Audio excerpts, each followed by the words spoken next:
सांगली मिरज कुपवाड महानगरपालिकेला आज जवळजवळ महाराष्ट्र शासन सरकारने येत्या काळात 265 कोटी रुपयाचा निधी या मार्च एंडिंगला रस्ते सुशोभीकरण दुरुस्तीकरण व डांबरीकरणासाठी व गटरीसाठी आला होता।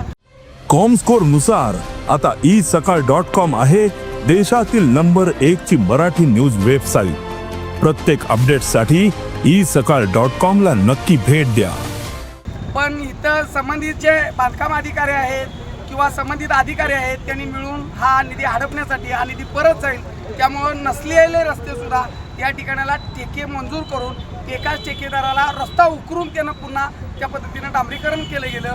पण त्या ठिकाणाला कागदावरच गटरी झाल्या, गटरी अंमलात आल्या नाहीत आणि गटरी नसल्यामुळं पहिलाच वळवाचा पाऊस आपल्याला गेल्या 2 दिवसापूर्वी झाला आणि त्या दिवसात हे जवळजवळ हे पाणी असं मेन रस्त्यावरनी साचलेलं आहे। त्या पाण्यात ही पाणी एकदम दिसायला स्वच्छ दिसतं, पण एकदम घाण पाणी आहे। या पाण्यात जर आपण हात जर लावला तर आपल्याला खाज उठते।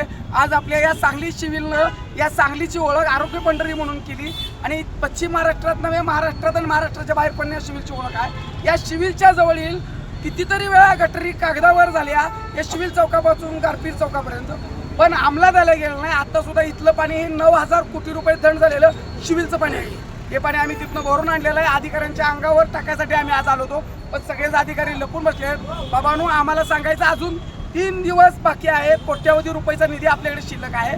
जिथं जिथं गटरींची खरंच गरज आहे त्या गटरी त्यांनी करून घ्याव्यात, अन्यथा येणाऱ्या काळात जर पावसाळ्यात रस्त्याचं पाणी साचलं तर येणाऱ्या काळात अधिकाऱ्याला दलित महासंघ त्या पाण्यात तुडवल्याशिवाय राहणार नाही। देश विदेशातील प्रत्येक घडामोडींचे लाईव्ह अपडेट मिळवण्यासाठी आता साम टीव्हीच्या सर्व सोशल मीडिया प्लॅटफॉर्मला लाईक, फॉलो आणि सबस्क्राईब करा। तसंच सर्व नोटिफिकेशनसाठी बेल आयकॉन प्रेस करायला विसरू नका।